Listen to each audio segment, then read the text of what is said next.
Man, MCDC was clowning yesterday, and some people just took him seriously. I just don't get this. All right, Dan Campbell knows how to play his role. He told a couple of jokes on the Pat McAfee show yesterday, and he said the two key plays, the fake punt and the pass to Penei Sewell, were blunders. He said the fake punt was due to an equipment failure. Dan jokes telling that he was telling Fip not to run the play, and the mic went out, and all Fip heard was run the play. And then Dan Telica said he was distracted by the crowd during the way before the Sewell play, and before he knew it, Johnson called the trick play, and once he noticed, he said, "What the F are we doing?" People took him absolutely seriously. He was so joking. Here's my thing. He knows people think he's a meathead and couldn't make those calls. He's a good comedian, but a better coach. Now, shout out to my man, Jeremy Reisman, man. Now, Jeremy Reisman over there at Proud of Detroit, he said no, that this Dan Campbell, especially doing the Penei Sewell, was not caught off guard by the trick play.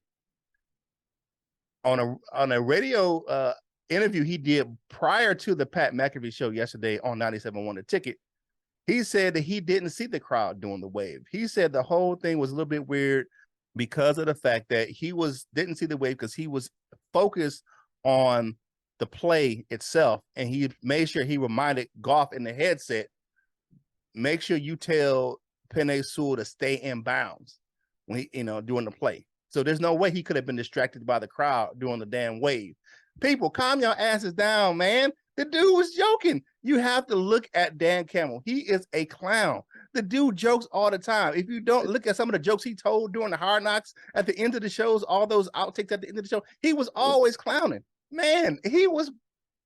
I'll listen to the interview when he was a Pat. You can tell he was joking because he told it as like a joke. Yeah, if you ever watch a stand-up comedian and they tell a story, out of a joke of the story in a story form where it's you have the build up and then you have a punchline at the end and it's a story type of deal. That's what he did with those two things, man. He told those jokes as like in a like story form of the play, and there's no damn way that he's like, well, man, I was saying not run it, but the mic went out and all Fip heard was run it. Like Fip was standing like 5 yards away from him back on the sidelines, man. Like ain't no damn way that was. Come on, man. The Lions were playing to win and not to lose, and the Lions have turned. He has become he's grown as a coach this year. If you look at how he's been coaching, he's grown as a coach. His assistants have grown as coaches. The coordinators, calm your asses down. The dude was joking, man. Have a sense of humor. Have a sense of humor, man. That's all, man. Because come on, man. Yeah, if y'all think that those were blunders, man, you guys are batshit crazy. Because those were deliberate calls in that game, man. What you got, man? What do you guys think about him clowning on Pat McAfee? If people take him funny or take him serious, man, and you know what? Keep taking him serious. Keep taking him serious. Keep dismissing what he's doing on the field. Keep dismissing the decisions that he makes. And it's going to come back to bite you all in the long run. And when the Lions sneak into the playoffs, you know what I'm saying? Keep on keeping on. And we're gonna backdoor our way in there because everybody underestimating Dan Campbell. Everybody is still underestimating the Lions. Hey man, they can keep on doing it, man. It makes me happy. And don't pay attention to us. Don't pay attention to us. Hey, keep looking the other way. As a person to just say stuff like he didn't mean it. That's like an easy way to put it. He didn't mean it. Like I don't, and I'm not even saying like I don't.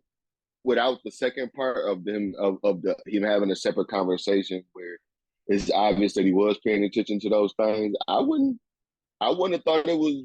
I wouldn't thought it was a joke. Like I mean, he could have been joking, but what's wrong with him? Like looking at the crowd during the wave, and maybe he gives the offensive coordinator the autonomy to do whatever they're gonna do. I don't know. I don't really care either because it worked.